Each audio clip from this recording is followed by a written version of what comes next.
I think that the best invention ever is going to turn out to be Chris's worst nightmare, and that his brother is actually a supervillain. Welcome back to ScreenCrush, I'm Ryan Airy, and this is all of the Easter eggs, references, and little things you might have missed in Season 2, Episode 3 of Peacemaker. Now, every episode this season has started us off with a flashback to give us context for what's happened in between seasons, but this episode takes us all the way back 3 years, which would have been roughly around the same time that Superman first appeared on Earth, which, by the way, makes sense because Superman was referenced in the Suicide Squad. He's in prison for putting Superman in the ICU with a kryptonite bullet. And we also know from the movie Superman that in the present day there is no more kryptonite on Earth, so Bloodsport would have used some of the only kryptonite to shoot Superman. Now, James Gunn has said that he wants to stay kind of fast and loose with the timeline in these movies because he knows firsthand from his time at Marvel how difficult it is to maintain a consistent timeline in an interconnected universe. So he wants everything to be roughly set before or after other events, so creators are not tied to like a rigid sequence of events. But this episode's flashback has some major reveals. First of all, Harcourt was sleeping with Rick Flag, and he made her really happy. I have to get ready for work, Rick. So do you. The Harcourt in this flashback seems well adjusted. You're the only friend I have, Rick. And this recontextualizes all of Season 1. Stay where you are, Smith. Harcourt knew that Peacemaker killed her only friend, but she had to keep it to herself. And she must feel incredibly guilty now that she's falling for the man that killed her friend. So I wonder if in future episodes, Rick Flag Sr. is going to appeal to her sense of loyalty to his son and convince her to help him arrest Chris. It's also great seeing Joel Kinnaman back. I mean, he's great in the DC movies, but he is amazing in the show For All Mankind, which is, by the way, my favorite show on TV. Nobody's paying me to say that. I just like to evangelize for that program whenever I get a chance. Harcourt says, You should really be with June. Now, June is the supervillain, the Enchantress, who was a part of the original Suicide Squad comics from the 80s. But we did see her in the 2016 Suicide Squad movie where she was a team member who fell in love with Rick Flag. In that film, Amanda Waller used her love of Flag to control both of them. I have the witch's heart, and Dr. Moon has his. But this scene essentially decanonizes the movie Suicide Squad. That film ends with the Enchantress running amok and almost destroying Earth, you know, like Flag says here. She's a sorceress. And I'm afraid if I break up with her, she's gonna burrow a hole through the planet. Now, Flag is forced to kill the Enchantress, but June lives without her powers. So that version of the Suicide Squad was also formed because Superman died. We got lucky with Superman who shared our values. The next Superman might not. So this scene is telling us that really none of that original movie is canon to this universe, except for the casting of Amanda Waller, Harley Quinn, Rick Flag, and Captain Boomerang. But what about Katana? She has my back. Sorry, buddy, no Katana.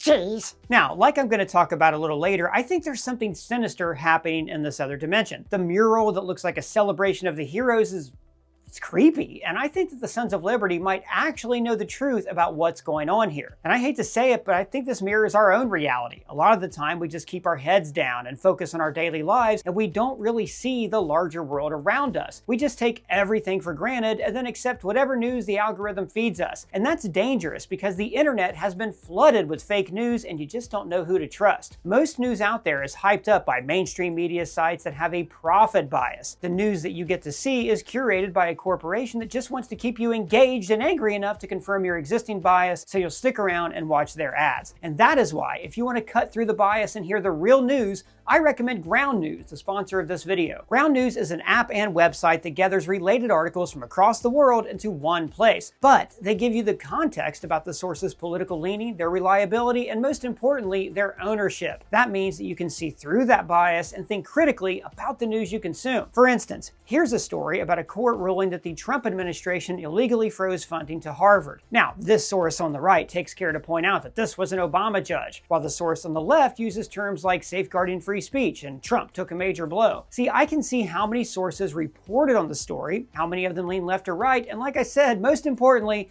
who owns those news sources. That way I know who has an angle in telling me this story a certain way. I also want to know that the news isn't trying to sway me one way or the other, so they even have this blind spot section that shows me stories that each side is ignoring. For instance, here's a story about Zohran Mamdani skipping the unofficial mayoral debates in the New York City mayor's race, which was completely ignored by the right. And here's a story about police identifying the body of the man found at Burning Man that for some reason was ignored by the left. Using this feature gives me a better rounded view review of all the news, not just the news that supports my existing bias. Ground News is an incredible resource, and I've been looking for a service like this for years, so I highly encourage you to check them out. If you go to ground.news/SC or click this QR code, you will get 40% off their Vantage plan, which includes unlimited access to every feature. Your subscription will not only help out this channel, but you'll also be supporting an independent platform that's working to make the media landscape more transparent. Now, back to what I was saying. And then Harcourt says,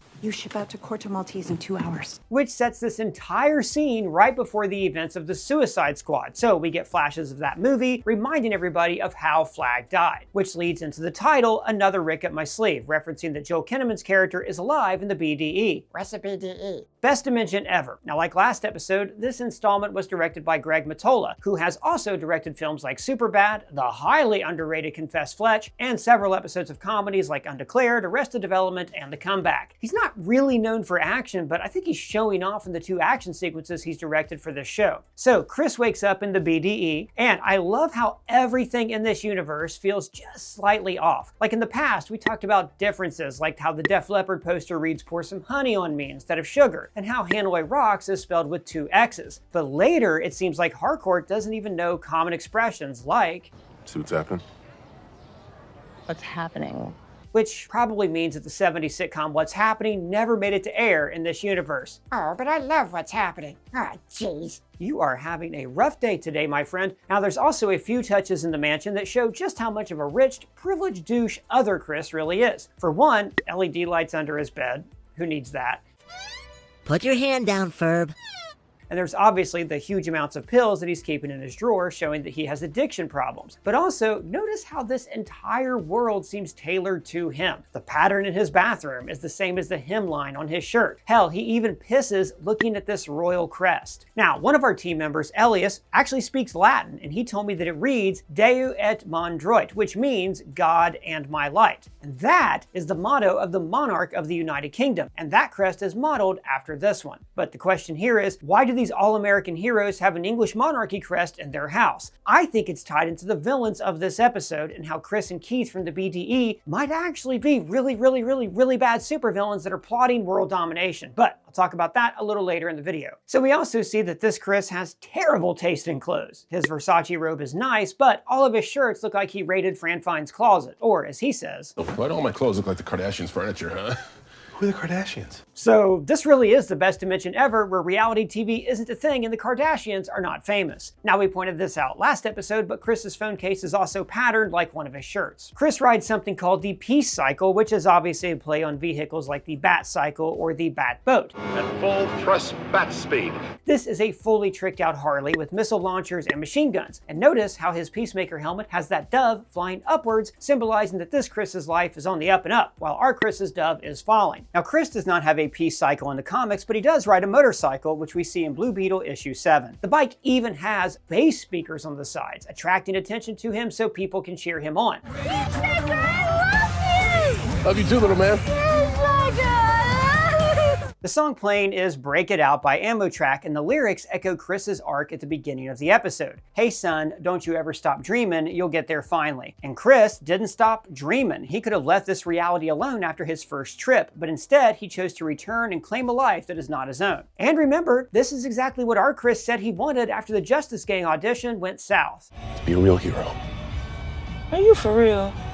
They're gonna be doing backflips to And the idea that he is a joke is further pressed later in the episode when Harcourt says, He wears a clown costume. which Chris mentioned in episode 1. I don't know, just like I'm stupid. That I'm wearing a disco ball on the top of my head. And they'll be like, hey, why'd you take a vow to be a douchebag at any cost?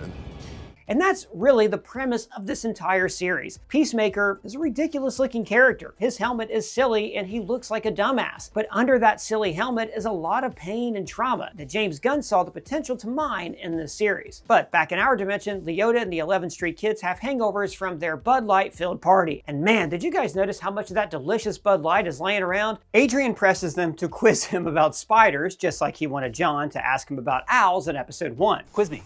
What? About owls. Look up owl facts and then see if I know the answer. I know everything there is to know about spiders. You want to quiz me on some spider facts? Then Chris goes to Argus and cons his way past the security guard, and notice this prominent post-it note telling us that the cameras are out on the 4th floor. Yeah, you gotta wonder if this is gonna pay off later on. In the office, the woman Harcourt is talking to says, I think I'm gonna rescue like 7 more dogs. and remember, James Gunn is a huge animal advocate, and his adopted dog Ozu was the inspiration for Crypto. So I thought, oh, what if this awful, terrible, maniac dog had superpowers? We'd be in real trouble. And then we meet the BDE's Rick Flag. Now notice he's wearing a yellow shirt, just like when Chris killed him in the Suicide Squad, which has to be triggering for Chris. He's reliving all of that trauma here. Now this version of Flag seems to be a gentler guy than the Flag we know, and he's even kind of a dork, you know, with 2 phones up to his ears trying to look innocuous. And then Harcourt is all soft edges, wearing a skirt, not calling everybody by their last names, and actually apologizes to Chris for making fun of him. She is the complete opposite of the Amelia that we know, but Chris still has the same feelings for her, for now. Remember, Gunn used a similar plot device in Guardians of the Galaxy Volume 3 when Peter Quill was in love with the Gamora from another universe, before he finally realized that she was actually somebody completely different. I bet we were fun. You wouldn't believe.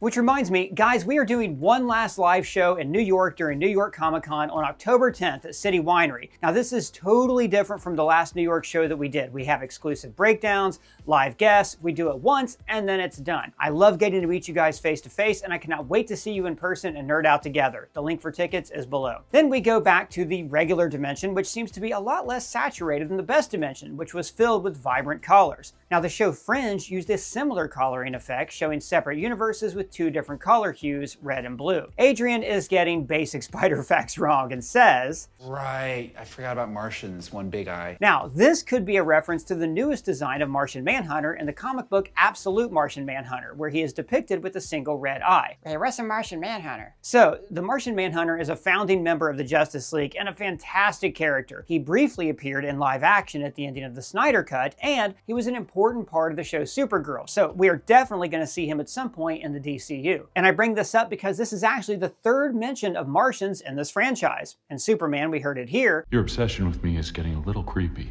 Don't worry.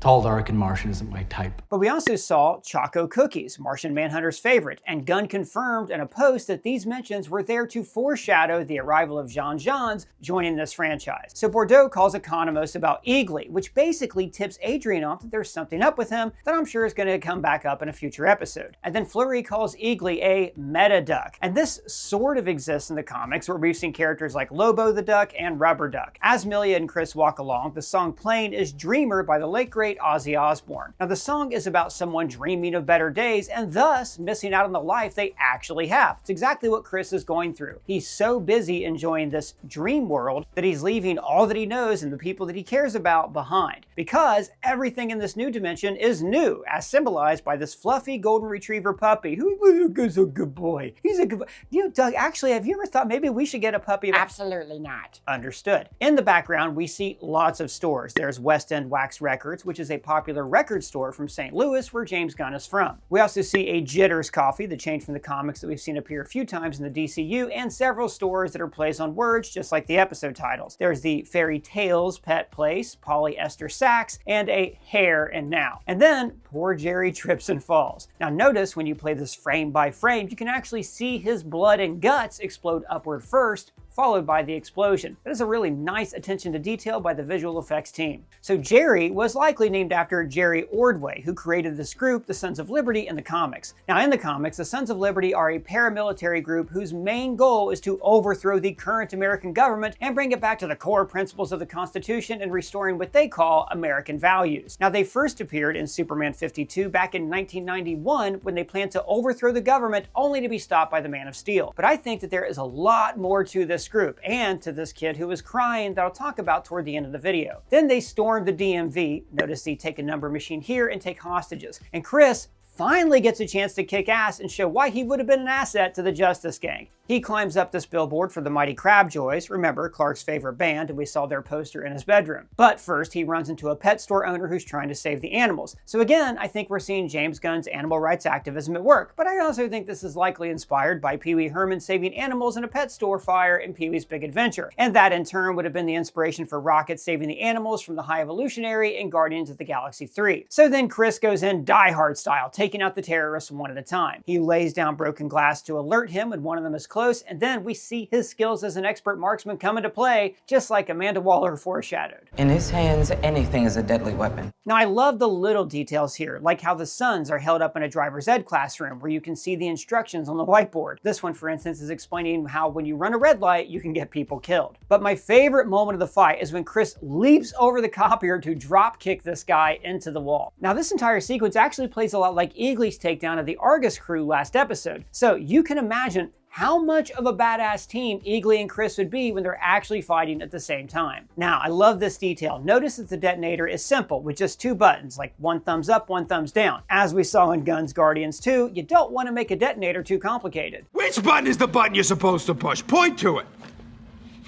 No! But then again, you could look at this detonator from the other side and completely miss which one was up and which one was down. And then Keith flies in with his jetpack. Now Chris has a jetpack in the comics, and he mentioned wanting one of these last season to fight the butterflies. Can I get a jetpack? No.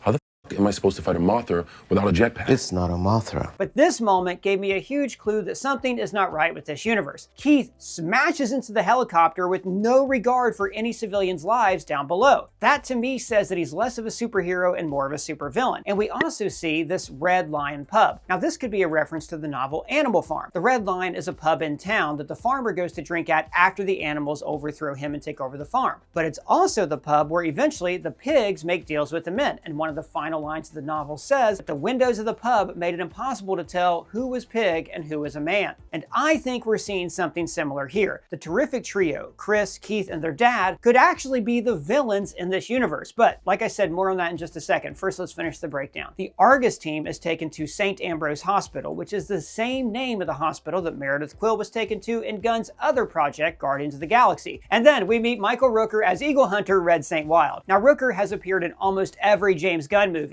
What about Superman? He voiced Robot Number 5 in Superman. And just like Economist says, eagle hunting is not that common of a job. In what country is hunting eagles even allowed? And notice that St. Wild has this scar on his face where an eagle almost took out his eye. And this takes them to the Meaner Cleaner truck where we are reintroduced to Judo Master. So Judo Master is an obscure character from the comics who I think was kind of like DC's answer to Iron Fist. In season 1, he was working for the Butterflies, in part because he believed in their mission to save Earth. But now he's thrown in with Argus and he still loves to eat Cheetos. Now back at the mansion, Keith and Chris have a heart-to-heart where he tells his brother, "You know I love you no matter what, right?"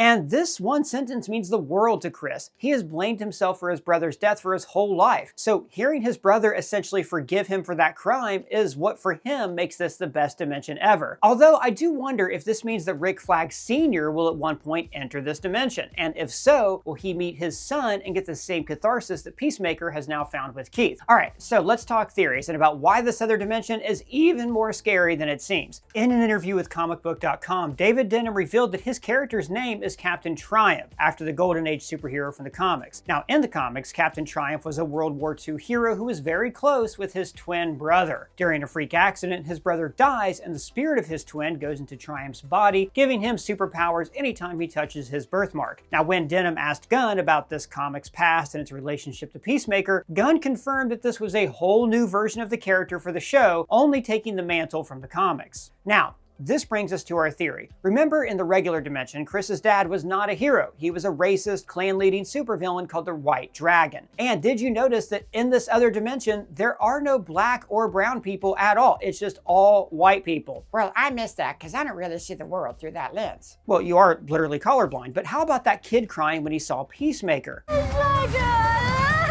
And that creepy mural on the wall. I think that the terrific trio are all piece of shit racists, and they have actually taken over the country and enforced segregation. So, in a reverse from the comics, the Sons of Liberty are actually the good guys trying to overthrow the racist organization and reestablish the Constitution of the United States. I also think the people in this other evergreen are also racist, or that the terrific trio enforce a kind of martial law, and they have to cheer for Chris or flash him in the street. So I think that Chris is going to learn that his home universe isn't the best dimension ever, but at least it's a universe where everybody is counted as a person and has free will. Now, this also ties into that Animal Farm reference. In this universe, Chris has a hard time telling the good guys from the bad guys, just like the pigs and men at the end of the novel. And finally, the after credit scene is Adrian gently removing John's pants so he can wash and fold them. Do you think he is a considerate friend or a creep? Let me know what you think down in the comments, or you can at me on Blue Sky, Threads, or on our free to join Discord server. And if it's your first time here, please subscribe, smash that bell for alerts.